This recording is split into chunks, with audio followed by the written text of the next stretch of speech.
RossonARI.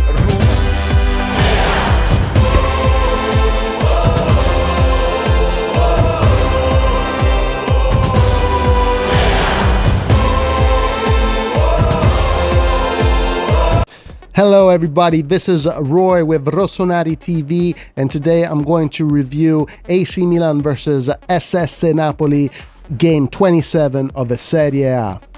So let's look at what this game looked like on paper. Unfortunately, the stat that counts the most didn't go our way. Milan 0, Napoli 1, goal by Matteo Napolitano, minute 49. Overall, the game was pretty lackluster. You didn't have much action from either team. None of the keepers today were really pushed to make some exceptional saves. But if we do look at the stat sheet, despite the AC Milan loss, we can see that Milan did have a slight edge. 56 possession as opposed to 44 possession, which against Napoli is actually a pretty good stat, seeing that Napoli is one of the better teams in Serie A at holding the ball. 86% pass accuracy to 85%, just 1% there.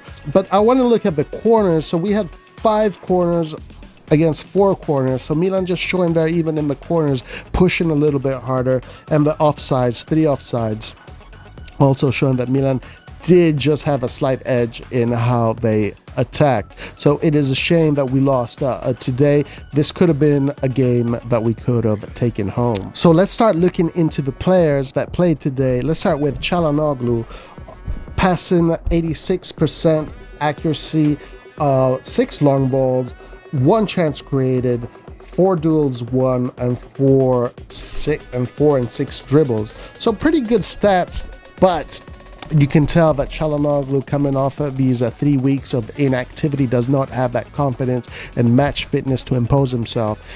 And we could see that in his shooting today, off balance and all over the place. So the only positive thing that we can say about Çalhanoğlu is that he's getting some minutes back, and hopefully he gets back into match fitness form as soon as possible.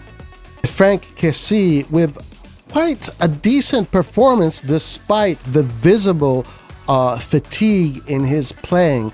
His match numbers look pretty good with a very high pass rate and 2 duels won, 3 recoveries. Those are numbers that are usually higher in other games.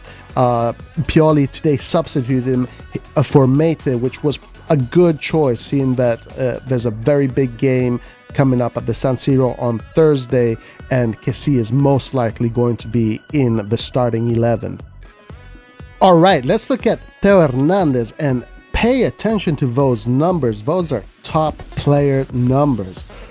7 duels won, 6 recoveries, 4 crosses, dribbles, 93% accuracy passing, and 3 chances created. Today, definitely the most dangerous player in the team, but the goal was all on him. He waited such a long time to get back to Politano. Politano had a lot of time to make that run on his own. That was Theo Hernandez, and maybe that's why Deschamps is not giving him that call. That's why Theo, every time you score, you go, where's my call? But maybe this is why you're not getting the call, because you got to sacrifice your body the way Gattuso used to do. Look at Gattuso's videos, look at Paolo Maldini's videos, and see how they respected the art of defense. Sandro Tonali, guys, Sandrino. Let's look at Sandrino's card. 80% pass accuracy, 2 chances created, 4 long balls, 1 tackle, 3 duels, 7 recoveries. Guys, this is a player that is growing in the team. He's fighting. He understands the heart. He understands what it means to be a Milanista, and his growth is looking good. Today, he put on a solid performance. I can't really blame him for our loss. He definitely played the best of his abilities today, and I'm just happy that this player is growing and soon to be one of Italy's best midfielders. I want to put out a special shout out to Matteo Gabbia, because this player has been a player that we haven't seen in such a long time. So it was awesome to see the player back in action from the first minute of the game and played the whole 90. Guys, I want to look at the score sheet. It looks quite good, actually. 2 long balls, 92% pass rate. And guys, that's something that we've all noticed about Matteo Gabbia. He has a very good ability to play almost like a regista, like a midfielder, which is an absolute need today for the modern defender. 2 tackles, 5 duels won, that's a really good number, and 2 recoveries. Pretty decent numbers for a player that has not seen the pitch in months. Fikayo Tomori showing once again what a great prospect this player is. 12 long balls, 88% pass accuracy, 2 clearances, 3 tackles, 5 duels won, and 5 recoveries. Another very solid performance from Fikayo Tomori, showing his worth and once again proving that Maldini and company made the right choice in targeting this player, and now Milan has to do the next right choice, which is buying this player. Despite the loss, I don't think we should be negative. I think AC Milan is having a fantastic season. We have a great game coming up against Manchester United, and then Serie A galore.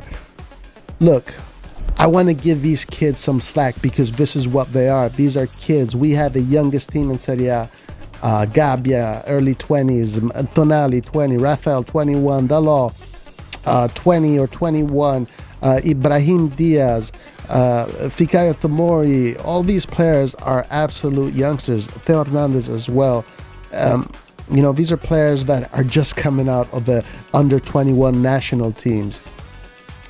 Look, I promise you guys, I promise everybody that is watching, it is very rare to see a team composed of under 21s doing so well. This is a very good look for the future. Milan still has a good chance to make it to the top 4. This is what we have to keep on believing in. This is what we have to keep on fighting for.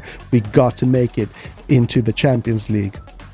One of the hot topics here on RossonARI TV is whether or not the Europa League is interfering in the Serie A objective of top 4 spot. There are 2 different schools of thought. Some of us think that no, Milan is Milan and Milan should be performing in Europe just as well as they perform in Italy, while others believe that Milan doesn't have the depth to do that and we should just focus on Serie A. Let me know in the comments what you think and which school of thought you are more akin to. Guys, thank you very much for tuning in. We have a podcast coming up on Wednesday previewing the Manchester United game. I'm going to have a live watch along. Now Milan has a few days to get back some energy and go for the win. I want to see Milan go through the Europa League. I think they can do it. I think we can go far in the Europa League. I personally believe that Milan can achieve all their objectives this season, which is all the way the Europa League and top 4. If we get kicked out of the Europa League at a certain point, it's okay. It's all right. We will just focus on the Serie A and we will make our objective come true this time because we have no other choice. We have to make the Champions League. This time, we just have to do it. We can't fail. And this time, Milan has the team to do it. So guys, thank you very much. I'll see you the next time. Ciao from RossonARI TV. Forza Milan, per sempre rossoneri. Ciao!